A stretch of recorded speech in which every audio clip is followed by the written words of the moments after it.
a member of parliament. Can you answer in Malayalam? Okay. നിങ്ങളുടെ voice അവിടെ കേൾക്കും, അത് എൻ്റെ വോയിസ് അല്ല.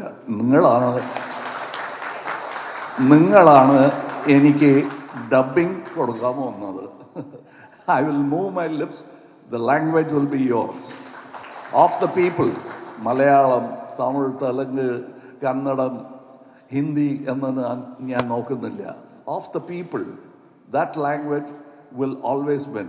From Buddha to Christ to Gandhi to anybody on the streets today, they will understand that language.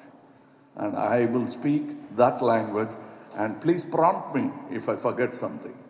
I'll speak for you. That's why I'm going there. Beautiful, sir. Any more questions to sum it up? Sir, വളരെ recent ജോയിച്ചേട്ടനെ appreciate ഉണ്ടായിരുന്നു as an actor, director.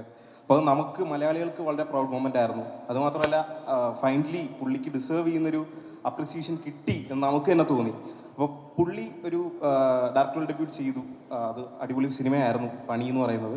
So if is planning to make a second movie as a director and if he calls you for like ഒരു ആക്ടറായിട്ട് ക്ഷണിക്കുവാണെങ്കിൽ will you?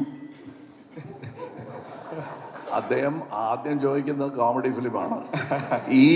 അത് എന്തെങ്കിലും disturb ആവുമോ എന്ന് പറഞ്ഞിട്ട് ഈ പിക്ചറിൽ വിളിക്കില്ല എന്നാണ് ഞാൻ ആലോചിക്കുന്നത്. വിളിച്ചാൽ പോകേണ്ടി വരും.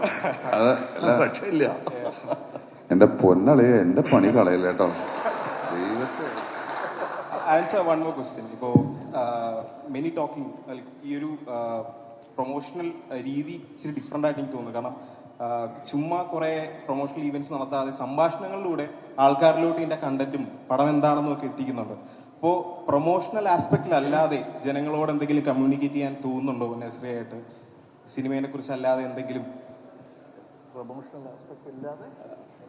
So what you're telling is like cinema communication, സിനിമയിൽ കൂടെ എന്തെങ്കിലും പറയുന്നുണ്ടോ? ഒരുപാട് എക്കോ ഉണ്ട് ഇവിടെ.